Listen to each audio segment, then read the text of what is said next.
Lepo pozdravljeni vsi skupaj ponovno, da se vidimo v tako velikem številu in seveda z velikim veseljem pozdravljamo našo predsednico. Ni bilo enostavno jo dobiti v našo družbo. Ne zaradi tega, da si naše družbe ne bi želela, da bi bilo to odveč, kar bo tudi sama povedala zelo precizno zakaj, ampak zaradi tega, ker v zadnjem letu zares dela v tempu, ki drugače predsednikom prejšnjih držav nismo mogli glih pripisati. Nataša Pirc Musar ima drugače za sabo izjemno kariero. Redki so ljudje pri najinih letih, kjer je tako enostavno povedati, kako gre kariera in ima malo porazov ali pa malo napak v svoji karieri. Kot novinarka, kot izvrstna voditeljica informativnih oddaj.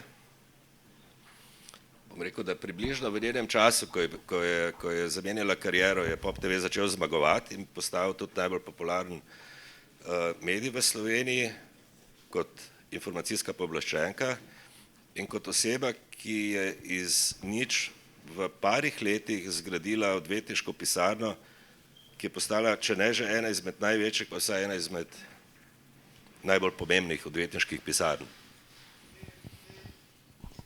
Na določenih temah seveda, ja. Hvala Tomaž za tako lepo predstavitev. Zdaj sam ne vem, a se bova tikala, mi da se poznava že 100 let, ali se bova formalno vikala danes. Pa se bova formalno vikala, vsaj jaz bom. Jaz se bom ziher razmotila, ampak ne zamerite. Skratka, ja, mislim, v vsaki karieri so vzponi in padci, saj tudi v moji so bili, ampak meni najljubša kariera do te sedaj je zagotovo bila novinarska, ta me je izoblikovala, tudi seveda z tvojo pomočjo, Tomaž. Jaz sem delala s tabo, koliko 6 let sva delala skupaj, pol sem jaz pač to novinarsko kariero obesila na klin in se podala v pravno, vendarle sem študirala in doštudirala pravo in sem želela enkrat delati v svoji profesiji, to se mi je na koncu tudi uresničilo. Ja, zdaj sem pa tu, kjer sem, kjer ni muh, pa še koga. Midva bova probala pogovor na nek način razdeliti v 4 točke. Probala ga bova opraviti približno v enih 30 do 35 minutah, pa se potem dogovoriti mogoče se že kakšno vprašanje vas, če boste si namenili, ker ima seveda nabit delovnik in kasneje gre naprej na srečanje državnih tožilcev. Tisto, kar me najprej zanima je, pa ne bomo šli čisto točno v velike teorije zarot, ki se v tem trenutku dogajajo, ki nas bo mogoče zanimali, ali so resnične ali niso resnične, ampak mene zanima to pa so teorije zarot. Tvoj insajderski pogled na slovensko politiko. Ali je res v tem trenutku obstaja ena izmed najhujših kriz vladanja v tej državi ali ne? Midva oba politiko spremljava, odkar veva zase, Tomaž, to je enih 30 let. Vsaka vlada ima svoje krize, tudi ta na to ni imuna, zdaj je ta največja. Oba si bova verjetno edina v eni stvari, da je na levem političnem polu vedno več težav kot na desnem, ker je bistveno manj skonsolidiran, ker se med seboj na levem polu ne znajo zmeniti, kaj so prioritete. Eni se včasih malce pošalijo pa rečejo, da je na levem polu preveč demokracije, na desnem pa premalo, tam je ordnung und disciplin. To je ta bistvena razlika, zakaj imamo mi pravzaprav občutek, da takrat, kadar so leve vlade neka stihija, neorganiziranost. Ampak jaz mislim, da Slovenija ni čisto nič drugačna, kot so druge države, kar se tega tiče. To je en tak problem levega pola praktično povsod po svetu, ne samo pri nas. Je pa res, da ima ta vlada določene težave sedaj. Če sem čisto iskrena, moram reči, da sem neskončno zadovoljna, da vsaj ena stvar teče in to je popoplavna reforma. Lahko si tudi mislim, ne sedim na sejah vlade, da je to precej časa vzelo vladi, da se je vse to skonsolidiralo, popisalo škodo in da so druge reforme zastale. Ampak jaz mislim, da se ta vlada zelo dobro zaveda, da poplavna obnova ni edina stvar, ki jo mora rešiti in za katero mora najti energijo in resurse. Včasih malo čakamo, ne? Dobro. Ma bomo vseeno vprašal. Ni kakšne velike resnice v tem, da ste 3 ali pa 4 dame na čelu neke velike zarote, ki se želi menjavo vlade?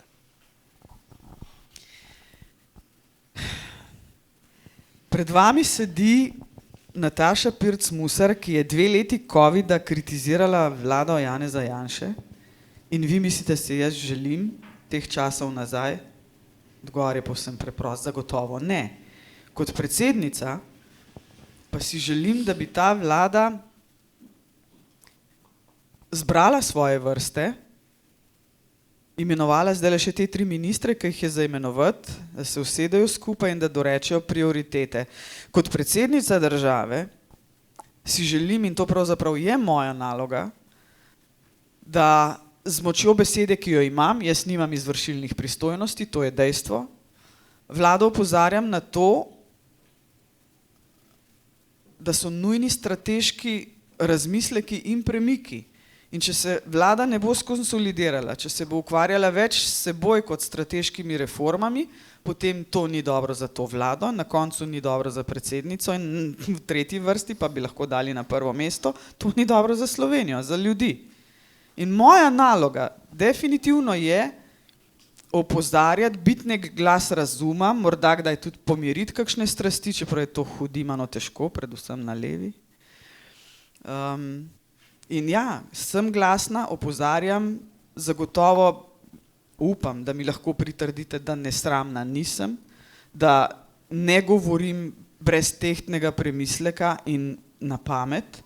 Tega si niti kot Nataša, niti kot predsednica države nočem in ne smem privoščiti. Sem pa kritični opazovalec vsega, kar se dogaja.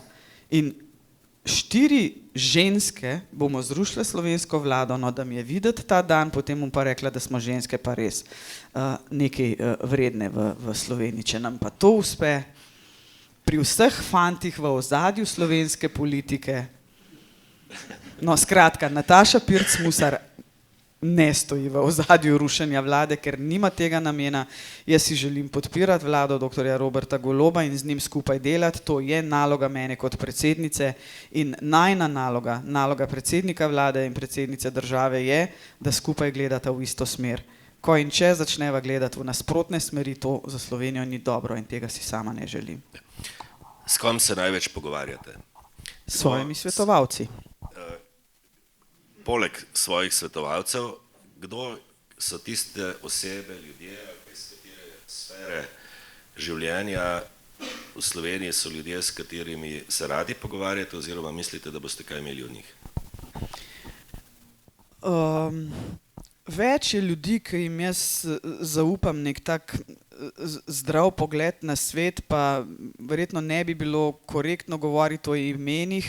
Sem pa parkrat povedala javno, da se pogovarjam z obema nekdanjima predsednikoma, torej z dr. Danilom Türkom, ogromno debatirava o politični situaciji po svetu, ima eno izjemno široko znanje, bil je vrhunski diplomat in to, kar mi on pove recimo in o Ukrajini in o Gazi, veste, trenutno po svetu poteka 55 oboroženih konfliktov. Mi se malce bolj ukvarjamo z Palestino, Izraelom in Rusijo in Ukrajino, ampak to ni edini problem, predvsem Organizacije združenih narodov, no in dr. Türk mi pomaga, dobim se z njim tako enkrat na 3 mesece. Drugi človek, ki mi pa malce več pove o notranji politiki, o Zahodnem Balkanu, predvsem z njim debatiram, je pa gospod Milan Kučan. Tudi z Borutom Pahorjem sva predvsem o Zahodnem Balkanu govorila in lahko vam povem, sem bila izjemno vesela Borutu Pahorju prenehati tista enoletno nadomestilo 23. decembra, to je namreč dan, ko bom jaz praznovala prvo obletnico svojega predsedovanja. Dogovorila sva se za kosilo, je privolil, sem zelo vesela in zagotovo bova debatirala o tem, kako in na kakšen način se je recimo proces Brdo-Brioni po njegovem odhodu zapeljal in bila bi strahotno nespametna, da kot predsednica ne bi vprašala za znanje in izkušnje mojih predhodnikov. To so vendarle ljudje, večkrat sem to povedala, ki imajo določeno kilometrino, svoj pogled na predsedovanje. Predsednik Pahor je bil 10 let predsednik, tudi gospod Kučan 2 mandata. In zakaj metati to znanje stran? In če se boste spomnili, že v predvolilni kampanji sem večkrat rekla, da se z nekdanjimi predsedniki pravzaprav dela zelo grdo. Tak ne bodi ga treba. Jaz sem pa želela te modrece, če lahko tako rečem, imeti ob sebi in jih vprašati za nasvet. No? In vsi so mi pripravljeni te nasvete dati, sem jim neskončno hvaležna. Super. Mimo grede, v novi številki Obale Plus, ki je izidel v sredo, in osrednji intervju z dr. Danilo Tirkom, ki je sicer veljal kot zelo dolgočasen človek, ki je mnogokrat na vprašanje odgovarjal na način, da nisi točno sploh vedel, kaj hoče odgovoriti, in je navkljub temu v tem intervjuju bil pa jasen, precej zelo zanimivo. A lahko, ki si rekel, da je dolgočasen, vam bom sam povedala en stavek, da si boste predstavljali, kaj so diplomati. Diplomat vas bo tako poslal v hudiču, da boste radi šli. Tako morajo znati govoriti. Večina ljudi, ki sedi danes za temi mizami, svoje poslovno življenje živi na način, da mora biti odprto na zunanje trge. Kje ti vidiš, da je položaj Slovenije? Kakšen se tebi zdi, da je, bom rekel, po eni strani imidž Slovenije v Evropi? Je pozicija jasna? Tebe kdaj kdo pokliče? Moraš ti zmeraj druge poklicati? Politično ali gospodarsko? Oboje. Oboje. Ja.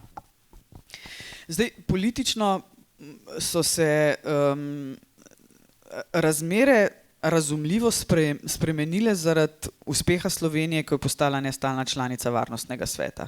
Zdaj, tam je 15 držav članic, od tega je 5 stalnih, 10 nestalnih, to je izjemen diplomatski uspeh naše države in seveda zaradi tega postaneš nek pomemben player na trgu. Kar naenkrat se mi ogromno pogovarjamo recimo z afriškimi državami, pa se morda komu zdi čudno, ampak če vam bom povedala podatek, da je 75% vseh tem, ki pridejo na mizo Varnostnega sveta, povezanih z Afriko, vam bo razumljivo, zakaj se moramo mi zdaj pogovarjati tudi s temi državami. Vedno, vsaj jaz zelo dobro sodelujem z Ministrstvom za zunanje zadeve, tudi s predsednikom vlade se o tem velikokrat pogovarjava. Vsaka politična aktivnost Slovenije mora na koncu pa imeti nek cilj. Zdaj v diplomaciji temu radi rečemo what's in it for us.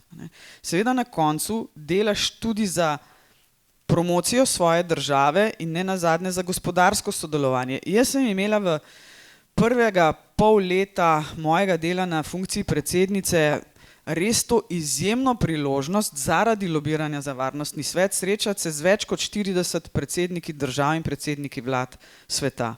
Povsod smo govorili tudi o gospodarskem sodelovanju, to vam lahko zagotavljam.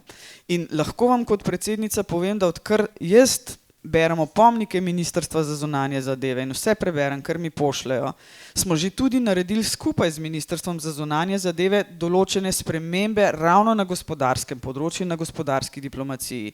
Skratka, Slovenija se mora zavedati, da ni osamljen otok sredi oceana. Če bomo začeli gospodarsko in politično tako razmišljati, bomo ne ostali, ampak postali majhni, ker zdaj nismo majhni, verjemite mi. Slovenijo se velikokrat vpraša za mnenje, pa ne samo zaradi Varnostnega sveta, tudi sama recimo največkrat dobivamo vprašanja z področja Zahodnega Balkana, tam nekako razumemo, bili smo del iste skupne države, poznamo kulturo, mentaliteto teh ljudi in se nas res velikokrat vpraša za mnenje. Na gospodarskem področju pa, ko sem ravno omenila, si želim, da tudi ko mi politiki dobimo pred sebe opomnike, kaj za Slovenijo promovirati, kaj povedati, da so ti bolj konkretni. A ne? Jaz sem na Ministrstvu za zunanje zadeve čist samo en detajl. Sem rekel, če vi meni napišete, da mi ponujemo sodelovanje na digitalnih tehnologijah, ki bo mene predsednik ene države na drugi strani vprašal, kaj pa z področja digitalnih tehnologij, pa tukaj sem še najbolj doma. Ne? Vsi politiki, ki odhajamo na poti v tujini, moramo vedeti, kere firme, kakšne točno nišne produkte Slovenija lahko ponuja. In Slovenija je izjemno dobra v nišnih produktih. Ne vem, mini satelit za nadzor vodotokov, recimo, to je zadeva, ki jo zdaj uporabljajo za Ganges, se za njo zanima Gana. To so stvari, ki jih mi želimo na koncu promovirati. Ne? Tam, kjer ni poplave nekih ponudb, ampak iskati nišne rešitve. Za gospodarstveniki se pogovarjaš kaj? Ogromno. Se pogovarjate kaj? Ker zmot se še večkrat nič narobe. Jaz moram reči, da sem zelo, zelo vesela, mene to bogati, povabil na otvoritve novih proizvodnih obratov, na pomembne obletnice podjetij, ki že dolgo obstajajo v slovenskem prostoru. V takih priložnostih vedno izkoristim še to priložnost, da si, ne vem, pogledam industrijo, se oborožim s podatki. Seveda so to tudi priložnosti, ko se z gospodarstveniki pogovarjamo o tem, kaj bi lahko naredili še bolje. Jaz to pazljivo poslušam, no, in lahko vam povem, da sem ravno danes govorila s predsednikom vlade, ki mi je povedal, da se v sredo dobi s predstavniki gospodarstva, da bo okrepil zdaj ta srečanja z gospodarstvom, da se bo pogovarjal z njimi, jih poslušal. Omenila sem mu, da ni prav, da je ta ekonomsko-socialni dialog zastal, da se je gospodarstvo od tega umaknilo, da je njegova in moja naloga, da pač pridete spet nazaj za skupno mizo. Namreč znotraj ekonomsko-socialnega sveta je izjemno pomembno, da vsi tisti, ki imajo vpliv na gospodarsko politiko in tisti, ki delajo v gospodarstvu in predstavniki delojemalcev seveda najdejo skupne rešitve. Ko se enkrat od skupne mize odide, a veste, na koncu potem rešitve zagotovo ni. Tisto, kar mene vodi čez vse moje delo, je ena preprosta misel. Ne? Če ne boš poskusil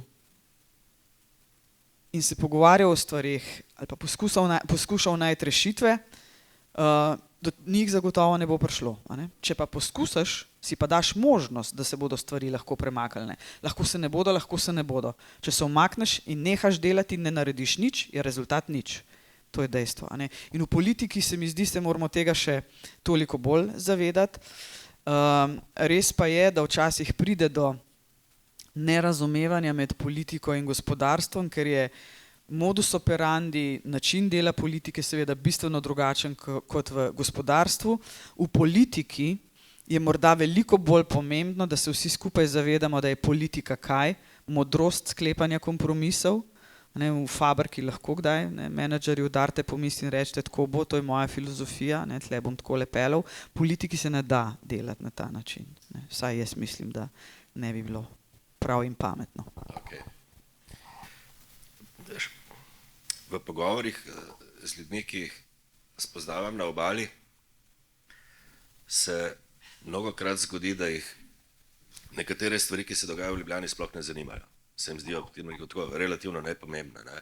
In potem ima človek kdaj občutek, da politika plava nekje v Ljubljani, ne? Da mi pa tle se pa živi svoje življenje naprej tudi brez tega. Ne? Kakšen je tvoj pogled na obalo? Ti dobiš, da je ta občutek, da se tle pač živi, bom rekel, v nekem svojem okvirju in da je to nekaj, kar se srečuješ tudi, če greš na Štajersko ali pa na Gorenjsko? Ja, posod, pravzaprav prideš do tega. Pa mislim, da je to tudi prav, da tega ne smemo gledati kot na nekaj negativnega. Jaz, ko potujem po svetu, pa že prej, ko še nisem bila predsednica, jaz sem bila v 86 državah sveta. In imam en tak pogled na to, kako so določene države razvite, kje je boljše, kje je slabše. Ampak veste, kaj vam za Slovenijo lahko povem? Tudi evropsko primerjalno gledano. Slovenija ima izjemno dobro razvito podeželje in regije izven Ljubljane. In ja, fajn je, da na Primorskem po svoje razmišljate. Če bi bila Primorska slabo razvita, bi se vsi prilepili na Ljubljano. Ljubljana bi imela 1,5 milijona prebivalcev, pa 500 000 bi jih bilo drugje po Sloveniji. To je namreč problem marsikatere evropske države. A ne? Tukaj pa vendarle imamo ta razvoj podeželja, razvoj drugih večjih mestnih središč, ni samo Ljubljana, čeprav imate včasih občutek, ne, da je Ljubljana vse, ampak Ljubljana je vendarle prestolnica, v Ljubljani je parlament, v Ljubljani je vlada, v Ljubljani predsednica države. To pač je dodana vrednost glavnega mesta. Ne. Drugače pa ne, jaz sem na Obali izjemno rada, ste ni taki posebni ljudje, tukaj živite, že vaša govorica me vedno spravi v dobro voljo, ampak veste, tudi na Štajerskem se včasih reče, te ljubljanske srajce. Zadnjič sem bila na večeru, no, smo se vsi smejali, ne, kakšne detajle opazijo. Ne. Vstopim v prireditveni prostor in takoj prvi, ki je bil ob meni, je rekel, vi ste pa primerno barvo danes oblekli, imela sem lila suknič. A verjemite mi, da, ja, sem rekla, valjda nam prišla v zelenem, a ne, treba malo paziti na čustva regijska. A ti je prva ideja, če pomisliš na Obalo, razvoj, ali ti je prva ideja status quo?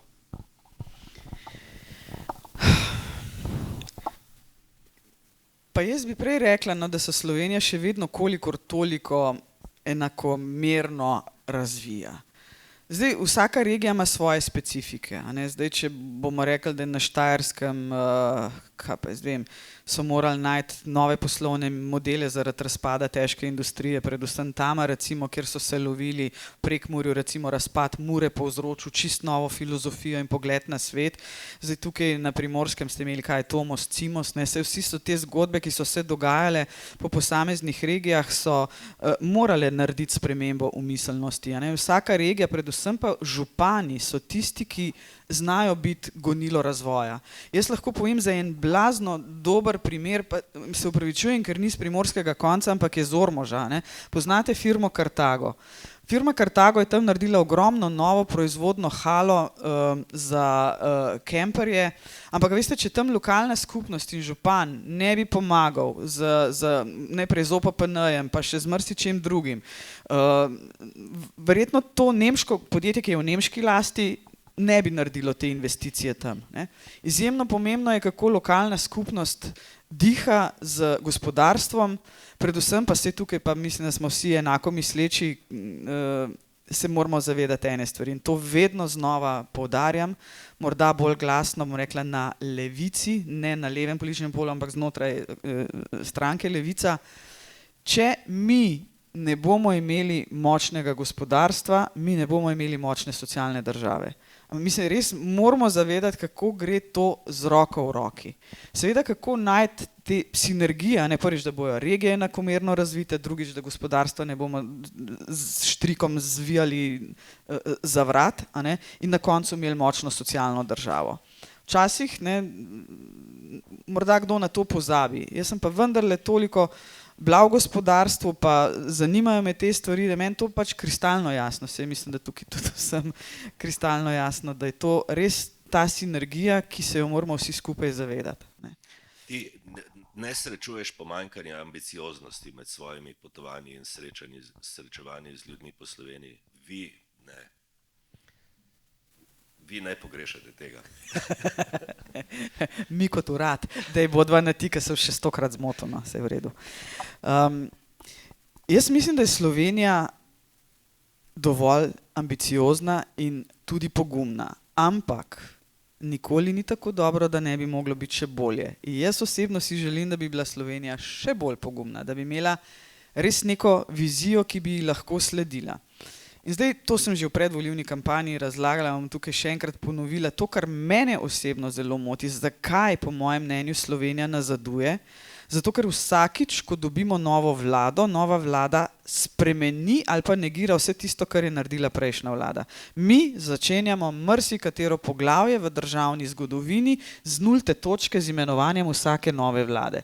Ja, za božjo voljo to nas naprej ne bo popeljalo. A ne? Razumem, da se mi ne strinjamo na, ne vem, vprašanju abortusa, če želite, ker imamo konzervativno, liberalno, na vprašanju migracij, to bo vroča politična tema vedno med levico in desnico, ampak da se mi ne znamo uskladiti z davčno reformo, šolsko reformo, zdravstveno, ja tukaj pa jaz ne vidim levo-desno, ampak vedno znova ne najdemo nekega konsenza. Veste, da se jaz že včasih prav pošalim, da se reče, mi bomo enotni spet takrat, ko nas bodo vesoljci napadali. Mi rabimo neke zunanje sovražnike, da bomo v sebi postali enotni. Jaz ali pa še marsikdo zazna dvojnost, ki obstaja tle. Na eni strani imaš ljudi, tudi med njimi te, ki tle sedijo, ali pa da ne govori samo o gospodarstvu, tudi dobri direktori gledališča ali pa dobre male podjetja, karkoli takega, ki imajo, bom rekel, relativno jasen cilj in relativno jasno vizijo. Ne? In sicer dobro delati svoj posel, ko boš delati dobro svoj posel, boš s tem dosti doprinesel tudi, bom rekel, splošnemu dobro. Ne? Ta občutek, ki ga potem mi nažalost dobivamo, ne? Po vsakem veliki euforiji po volitvah, ne? Da se pa v politiki to zgubi. Da začnejo ljudje misliti na nekaj drugega, ne pa na nas. Pa to je ta večna igra. Sej, jaz mislim, da nobene vlade v 32-letni zgodovini ni bilo, ki bi izpolnila vse oziroma podelila vse bombončke, ki jih je obljubljala v predvolilni kampanji. Ampak še enkrat, na strateških temah bi si pa res želela, da naredimo več. Vem, da ta vlada bo naredila še določene projekte in vem, tega se moramo tudi vsi skupaj zavedati, da ta vlada je zastala za določenimi reformami zaradi poplav. To, če je kdo bil na terenu, videti 2/3 Slovenije poplavljene in si misliti, da je to lahek zalogaj, verjemite mi, ni lahek zalogaj. Za to vlado, ta vlada je zdaj to dobila na svoja ramena. Jaz mislim, da na tem področju probleme rešuje dobro in dovolj hitro, nikoli dovolj hitro za vse. In še ene stvari se moramo v politiki vedno zavedati, nikoli politik ne bo všečen vsem, ampak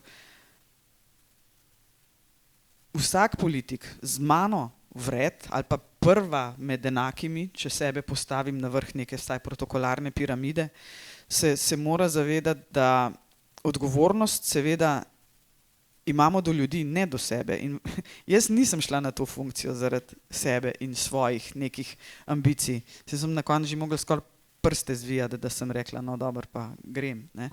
Ampak mene čez moje delo vodi ena lepa misel enega ameriškega politika, ki mislim, da že 100 let nazaj napisal, in sicer, kaj je razlika med politikom in državnikom.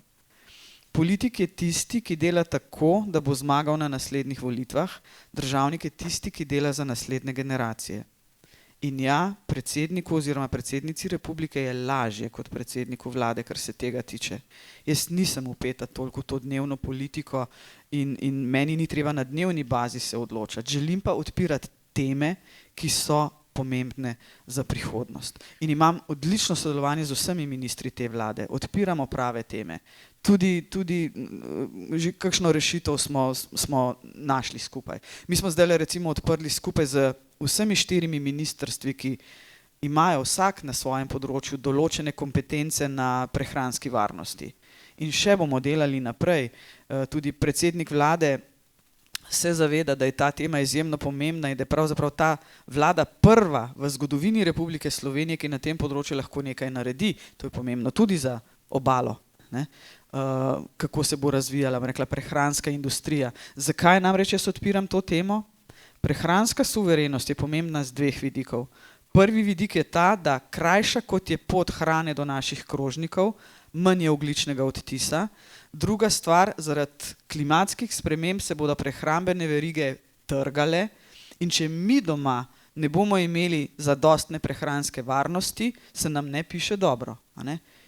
A če to ni strateška tema, potem ne vem, kaj je strateška tema. Zdravstvo, seveda, pa še kaj. Skratka, zaupanja v politiko, navkljub temu, da res vsak dan vidiš, kako to funkcionira, iz dneva v dan nisi izgubila? Ne, nisem ga izgubila. Je včasih težko, zato ker v politiki usklajevati različne interese in gledati prepire meni kot predsednici ni enostavno. Jaz se pa vendarle želim in moram pogovarjati vsemi, tudi z desnimi, in se pogovarjam tudi z desnimi. Imajo na marsikaterem področju dobre ideje in če mi bo uspelo vsaj kje poenotiti levo in desno v tem mojem mandatu, jaz bom presrečen človek. Ampak jaz mislim, da nihče ne sme izgubiti upanja v politiko. Ker če izgubimo upanje v politiko, se nam zgodi kaj?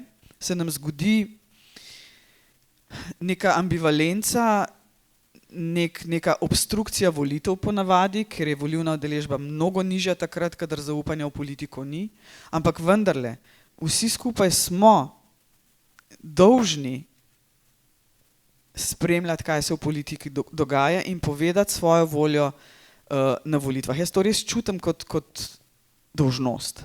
Sej na koncu se sicer vsak sam odloči, ampak jaz mislim, da je to edini pravi pokazatelj, ki mora politiki postaviti ogledalo, torej to merjenje na volitvah, je pač demokracija sistem, ki smo ga izumili in je trenutno najboljši, kar smo jih izumili, pa ni dober. Tudi demokracija ima seveda svoje pomanjkljivosti.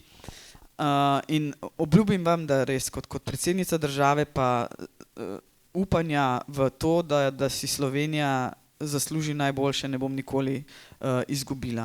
In vedno bom politiko katerokoli, jaz bom zagotovo delala najmanj pod 2 vladama, ne, ker je moj mandat daljši od mandata vlade in moja luč na koncu tunela je Slovenija, Slovenija in še enkrat Slovenija. Čist kratek komentar po enem letu. Prva, sočasno s tem, ko je zgrmel Golob na lestvici popularnosti, si ti prišla na prvo mesto. Je bila ta vikend prvič? Ne, sem že. Logar me je 2-krat prehitil, drugačen pa. Ja. In jasno je seveda, da bo predsedniki vlad manj popularni, še posebej iz različnih razlogov. Pa kakšen je tvoj komentar? Zakaj se to zgodi? Jaz se zavedam, jaz mislim, da se moramo tudi vsi skupaj zavedati, da je povsem jasno, da so predsedniki držav na vrhu. Mi niti ne talamo bombončkov, niti jih ne jemljemo. Naša funkcija je pač takšna in zato smo vedno na vrhu priljubljenosti. Bi morala res že, ne vem, ustreliti kakšnega hudega kozla, ne, da bi ta popularnost padla. Predsedniki vlad so dnevno vpeti v težke odločitve. To niso lahke odločitve. In seveda, ne, meni se kot prvo zdi izrazito nespametno se ozirati na te ankete. Kaj bi pa bilo za božjo voljo? Mislim, zdaj, če recimo na anketi padem na 15. mesto, bom nehala delati, ali kaj, bom se zaprla doma v sobo in bom jokala? Seveda ne.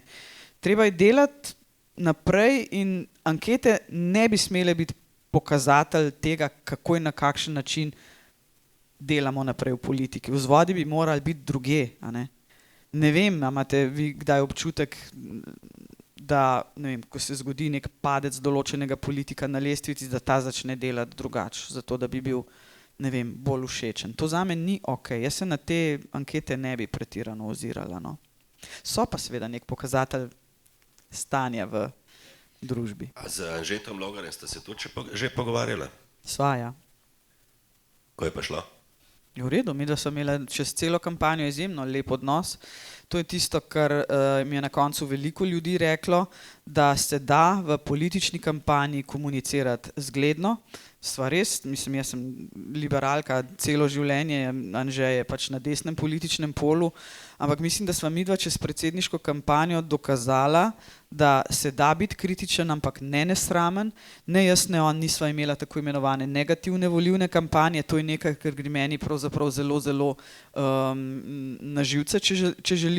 To je sistem, ki smo ga iz Amerike uvozili marsikje po Evropi ga sedaj vidimo, da v bistvu politične stranke v svoji kampanji govorijo negativne stvari o svojih nasprotnikih, veliko manj pa o tem, kar bi morale govoriti, torej kaj bodo storile za to, da bo država boljša. Ne? In ta negativna volilna kampanja je nekaj, česar se moramo pravzaprav bati. No in midva, mislim, da sva bila vzor zgledne komunikacije v volilni kampanji.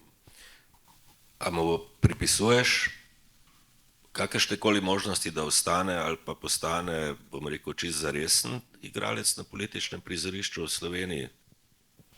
Gospod Logar je zagotovo lahko resen igralec na političnem prostoru, ne nazadnje v politiki 20 let.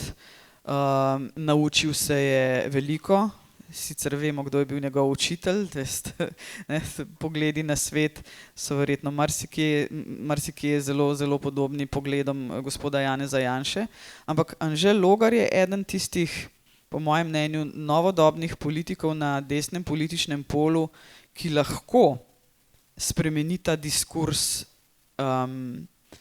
jeze ljudi, ki so že predolgo v politiki. Gospod Janša ima na momente je zelo, zelo jezen. Jaz upam, da se to ne bo zgodilo tudi doktorju Robertu Golobu, ker jeza v politiki pomeni velik, velik minus. Tako da jaz mu želim vso srečo, gospodu Logarju, če bo naredil stranko. Ja, in volitve, ne? Spet smo tam, ki bodo pokazali, kaj ljudje mislijo. 3 vprašanja bomo še prosili, če lahko postavite ljudje, ki tle sedite, potem pa mi dva končala še z eni par takšnimi drobnimi bolj vprašanji. Ta prva. Bom brez mikrofona. Boš glasen. Čisto iskren, Andrej Krašec, drugače pa mi smo gostili kakšen teden, 2 nazaj podjetniško kavarno, sploh v Sloveniji Glava, pri nas. In ko smo naslovili vprašanje, kakšno Slovenijo si želimo v roku 5-10 let, je bilo iz ust podjetnikov Margarite Adam, ki je bila del okrogle mize tudi takrat z mano, je bilo glavno to, da si želimo stabilnega, nespremenljivega okolja v naslednjih 5 letih. In je moje vprašanje pol, je država v tej kondiciji, da, oziroma ste vi kot predsednica, da bi lahko to zasledovali v naslednjih 5 letih? To, kar ste zdaj rekli, mi govorijo čisto vsi gospodarstveniki. Stabilno in predvidljivo davčno okolje je temelj za investicije. Če ti nimaš stabilnega in predvidljivega davčnega okolja, boš težko zračunal, ali si ti v investicijo splača iti ali ne. Vam bom povedala en primer, ki je primer iz Obale. Mislim, da je bilo okrog pol leta, 8 mesecev nazaj, ko se je za odprtje podjetja in nakup zemljišča na Obali zanimalo neko veliko švicarsko podjetje z področja biomedicine. Ta investicija ne bi bila vredna okrog 400 milijonov evrov, to je precej visoka številka. 400 milijonov evrov in ne vem koliko visoko kvalificiranih delovnih mest. In švicarski investitorji so seveda želeli govoriti tudi z Ministrstvom za finance. Mislim, da je do tega sestanka celo prišlo, namreč kaj je bila njihova želja. Če mi danes podpišemo dogovor o investiciji, seveda bi ga radi podpisali tudi z vlado, v smeri, da nam garantirate, da prihodnjih 10 let za nas davčna politika, davčna stopnja ostane takšna, kot je danes. Tudi če bo kasneje nižja, mi samo želimo, da je takšna, kot je danes, naslednjih 10 let, zato da bomo znali investicijo ovrednotiti in jo ustrezno planirati. Ja, tega se pa pri nas ne da. Ne. V Švici je to možno. In to je ena od stvari, recimo, ki ne bi zahtevala ne vem kakšne velike razprave, da bi rekli, za vse investicije nad 200 milijonov evrov, domače in tuje. To je en člen. Vlada garantira predvidljivo oziroma na ta dan določeno davčno stopno za te vrste davka. In 10 let enako.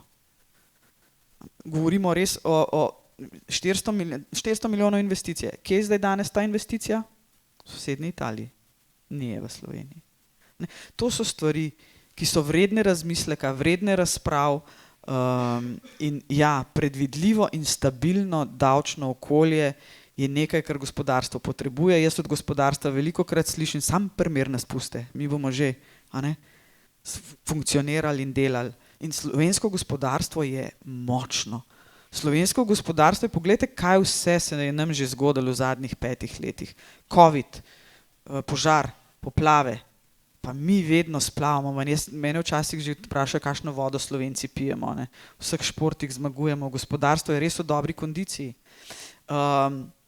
Mogoče za primerjavo, samo en podatek, zadnjič mi ga je povedal eden od kolegov, ampak ga nisem šla preveriti, sem pa prepričana, da se ni zlagal.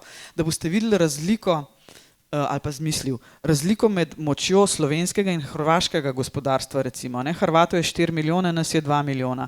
Hrvati imajo izvoza, mislim, da je rekel 24 milijard evrov letno. Veste, koga ima Slovenija?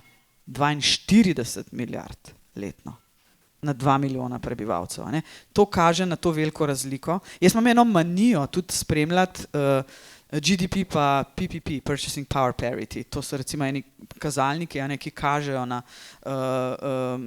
moč gospodarstva. Slovenija je imela 20 let nazaj, drugo leto praznujemo 20-letnico vstopa v Evropsko unijo. Ko je Slovenija vstopila v Evropsko unijo, je bil naš GDP 17 000 evrov, danes je že malce preko 30 000 evrov. In smo, to mislim, koliko je, 70% porasta. Višje, ko si, počasneje grejo številke gor, tega se je treba zavedati. Če pogledate recimo številke za Črnogoro, Srbijo, države Zahodnega Balkana, to imajo rast v 20 letih za, ne vem, 180%, ampak za rast iz 1000 na 3000 je malce lažje kot zdaj iz 30 recimo na naslednjo fazo, ker bo 35-40 tisoč. Ampak eno stvar pa tudi zelo pozorno gledam in jo spremljam, nas zelo hitro lovijo vse 3 baltske države, Češka, Slovaška, Poljska, počasi tudi Madžarska. Mi smo sicer še vedno najboljši od zadnjih 11 držav članic, ki so vstopile v Evropsko unijo, mi v paketu z 10 in leta 2013 kot zadnja širitev Hrvaška. Smo še vedno na prvem mestu in po PPP-ju in po GDP-ju. Mi imamo še vedno višji GDP od Portugalske, Španije in Grčije, ampak vsako izgubljeno leto priložnosti in strateških premislekov nas odmika od tega, vsaj mojega osebnega cilja, biti še vedno najboljši med temi, s katerimi se lahko primerjamo. In no, sej bomo, se bomo zbrali, pa še kaj naredili. Mislim, kot da bi imeli pred sabo nekoga, ki je zaposlen na Ministrstvu za gospodarstvo, tisti, ki ste bili na zadnji pogovor, tle smo zdaj več vedeli o gospodarstvu, kot od tistega gospoda, s katerim smo se zadnjič pogovarjali na prvem pogovoru, če se spomnite. Aleš Semeja, je ostalo še kaj pametnega za vprašati predsednico? Hvala lepa. Semeja Istrabenz turizem, predstavnik enega večjih hotelirjev tudi na Obali. Večkrat se danes omenila že gospodarsko diplomacijo. V preteklosti, tudi z gospodom Danielom Turkom, ki ste ga prej omenila, so bile kar pogoste skupne poti v tujino. Prav, gospodarska diplomacija in vseeno odpirate mnogo več vrat, kot jih lahko mi. Pa je vprašanje moje, si lahko kaj takega obetamo, seveda ne v prvem letu mandata, morda kasneje. Verjemite mi, da veliko mislim na gospodarstvo. Ravno pred, Aleks, koliko je bilo 14 dni nazaj, smo sedeli z Gospodarsko zbornico Slovenije, da mi pripravijo neko njihovo vizijo, kateri trgi bi bili za Slovenijo zanimivi, pa še niso dovolj odprti. Pravilno ste ugotovili, da je, kadar gre predsednik ali predsednik vlade na obisk, se vrata seveda odpirajo drugače. Predvsem je to zelo izrazito pomembno v afriških državah in v arabskem svetu. Tam, če ne pride predsednik vlade ali predsednik države, težko kaj narediš. In jaz imam že v pripravi 2 gospodarski delegaciji, skupaj z Gospodarsko zbornico in Ministrstvom za zunanje zadeve. O eni lahko seveda povem že nekaj več, drugi je pa še tako, no, moramo še malo dodelati. In sicer ravno ta arabski svet, Katar, Abu Dhabi, Dubaj, recimo to so države, kjer je ogromno povpraševanja po modernih informacijskih tehnologijah. Jaz sem bila marca letos v Dohi na srečanju manj razvitih držav in me je sprejel tudi katarski emir. Sva imela kar dolg poluren pogovor doktor in veliko ve o Sloveniji, rad ima Slovenijo in je točno to poudaril. Moderne informacijske tehnologije, satelitske tehnologije so nekaj, kar te države zelo, zelo zanima. Skratka, gospodarske delegacije bodo fokusirane. Jaz se ne mislim iti gospodarskega turizma, ne, da pač potuje gospodarska delegacija s predsednico in ima tam organizirano eno kosilo nedaleč od tega. Pol leta že veleposlanica v Abu Dhabiju dela na tem, da bo ta obisk te moje prve gospodarske delegacije res pripravljen vrhunsko in seveda s podjetji, ki jih ti trgi zanimajo in ki imajo kaj ponuditi. Okay, gospod Piščanc. Lep pozdrav, Aleš Piščanc. Dva mini vprašanja bi imel, ki sta v bistvu povezana in eno je sicer, ko smo prej govorili o ambicioznosti gospodarstva, me zanima, če tudi politika, če se vam zdi, da je ambiciozna, da lahko sledi temu okolju oziroma tem potrebam gospodarstva. Drugo, ki se bi navezalo na to, je v Sloveniji, vsaj jaz pogrešam nek masterplan za čisto osnovne stvari, torej že za slovenski jezik nimamo nobenega plana, kaj bo čez 20, 30, 50 let. A je možno, da v takem okolju sploh vsi funkcioniramo in ali je možno, da recimo naredimo en družbeni masterplan sploh, ko bomo živeli čez 50 let? Pa da to ne bojo Pahorjevi pogovori, ki niso tega prinesli, ne? Ja. No, te predsedničini forumi, ki jih jaz delam, imajo zaključke in moja naloga je, da po zaključkih seveda, rekla v navednicah, težim naprej ministrstvom, če jim je kaj od tega sprejemljivo, da se stvari seveda tudi izvedejo. Ne samo v Sloveniji. Povsod po svetu je danes potrebno razmišljati o nekem novem družbenem dogovoru. Predvsem zaradi klimatskih sprememb. Ja vam bom povedala brutalno še nekaj številk. Jaz sem se v New Yorku na zadnjem generalnem zasedanju Organizacije združenih narodov skupaj z avstrijskim predsednikom Van der Belenom dobila tudi z dr. Sultanom, ki je direktor COP 28, kamor odhajam čez 3 dni v Dubaj. To je podnebna konferenca držav članic Organizacije združenih narodov, kjer bi morali premakniti stvari z te mrtve točke, na kateri stopicamo. No, dr. Sultan mi je povedal en zanimiv podatek, za katerega prej nisem vedela, ne, ker sem ga vprašala, kako in na kakšen način bomo na COP 28 dosegli zaveze, ki jih COP 27 ni, da ne govorimo o COP-ih prej, a ne, ali bomo spet tam samo govorili. In veste, kaj mi je rekel? 90% vseh škodljivih emisij v zrak spustijo države iz skupine G20. 90%. Vsi ostali 10%. Zdaj, a nas to odvezuje od strateških razmislekov, kako spremeniti naše življenje in kaj narediti zaradi klimatskih sprememb? Zagotovo ne, ampak glavnina je na G20. 3 največje onesnaževalke, Kitajska, Amerika in Indija, so tiste, ki se morajo resno pogovarjati in se usesti za mizo, kaj narediti. Morda ne boste verjeli, Kitajska na tem področju dela še največ. Tam je v zadnjih nekaj letih v strahovitem porastu poraba sončne energije in poraba vetrne energije. Največ na svetu so Kitajci investirali v to.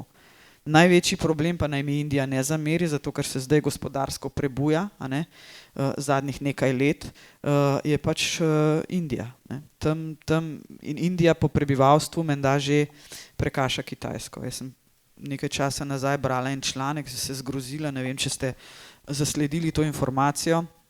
Trenutne podatki kažejo, da je Indijcev 1,2 milijarde, Kitajcev 1,3 milijarde, ampak v Indiji, je, kdo kdaj bil, je kasta nedotakljivih, to je tista najnižja kasta, ki je nepopisana in teh je menda 600 milijonov.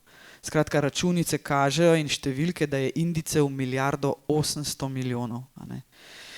In potem se vprašamo, kaj lahko zdaj tukaj naredi ena Slovenija, ampak jaz vam bom rekla eno stvar. Jaz sem tako neskončno vesela in zadovoljna, da Slovenija, predvsem pa gospodarstvo in podjetniki razmišljate o krožnem gospodarstvu, trajnostnem razvoju, da razmišljate zeleno. Verjemite mi, to je prihodnost. Ali nas bojo silo prisilili, ali bomo pa sami že tudi se pripravili na vse skupaj. A ne.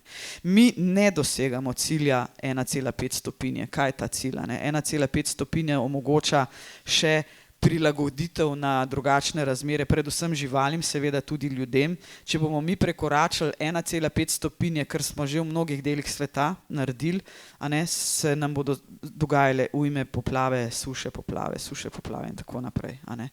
1,5 stopinje je cilj, o katerem bomo govorili tudi na kopu, ampak brez držav skupine G20 ne bo šlo. Tudi 4 evropske države so v G20, Italija, Francija, Nemčija in Velika Britanija, skratka tudi te bodo morale v tem segmentu nekaj postoriti, Slovenija pa ne gledati v zrak, zagotovo ne. A drži, da boš imela prvič tako imenovan State of the Union pred novim letom? Drži, ja, to je pa nekaj, kar sem morda po vzoru drugih predsednikov, tudi predsednica Evropske komisije, recimo ima vsako leto State of the Union, prihaja seveda to iz Združenih držav Amerike, kjer ima predsednik enkrat na leto nagovor kongresu in senatu.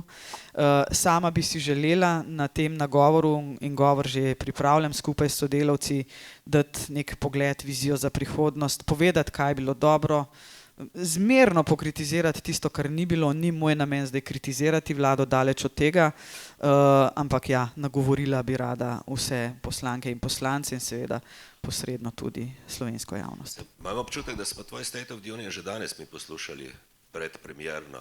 A je še kaj? Mrskej.